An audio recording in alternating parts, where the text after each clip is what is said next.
보신 것처럼 지난주 정치권의 최대 이슈는 검찰의 대장동 항소 포기 결정이었죠. 민주당으로선 이재명 대통령 사법 리스크와 연관된 대장동 사건이 다시 불거진 게 썩 달갑지 않은 사안이지만 꼭 악재만은 아니란 목소리도 있습니다. 어떤 이야기인지 강민경 기자가 정리했습니다.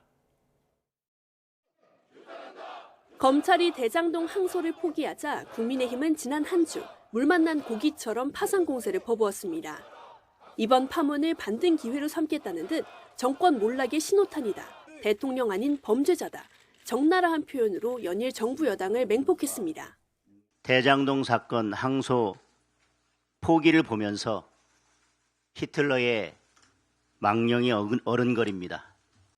민주당은 개발비리 당사자들이 중형을 선고받았고 이재명 대통령으로까지 확대된 2차 수사는 처음부터 윤석열 정권의 정적 죽이기 목적이 다분했다는 논리로 방어 전선을 구축했습니다.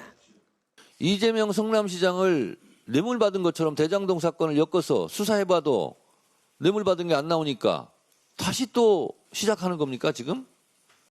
애초에 재판에 넘길 사건도 아닌데 친윤 정치검사들이 앞장서 이를 조작한 만큼 대장동 사건의 처음부터 수사 과정 전반을 다시 꼼꼼히 살피자는 게 민주당 주류의 인식입니다. 검찰은 왜 1차 수사팀 의견을 배제했는지 국민 앞에 분명히 밝힐 것을 촉구합니다. 물론 물밑에선 예상치 못한 항소 포기 변수에 당혹스러워하는 기류가 읽힙니다. 어쨌든 대통령의 배임 혐의와 연관된 사건인 만큼 에이펙과 한미 관세 협상으로 한창 상승세를 탄 정부 여당 입장에선 긁어 부스럼이기 때문입니다. 하지만 꼭 나쁘게만 해석할 건 아니라는 정반대 관측도 적지 않습니다. 실제 이 대통령의 지지율도 2달 만에 60%대를 회복하는 등 외풍에 흔들리진 않는 분위기인데 법력관에서는 검찰의 집단 반발 움직임이 오히려 전화위복이 된 것 같다는 해석이 힘을 얻고 있습니다.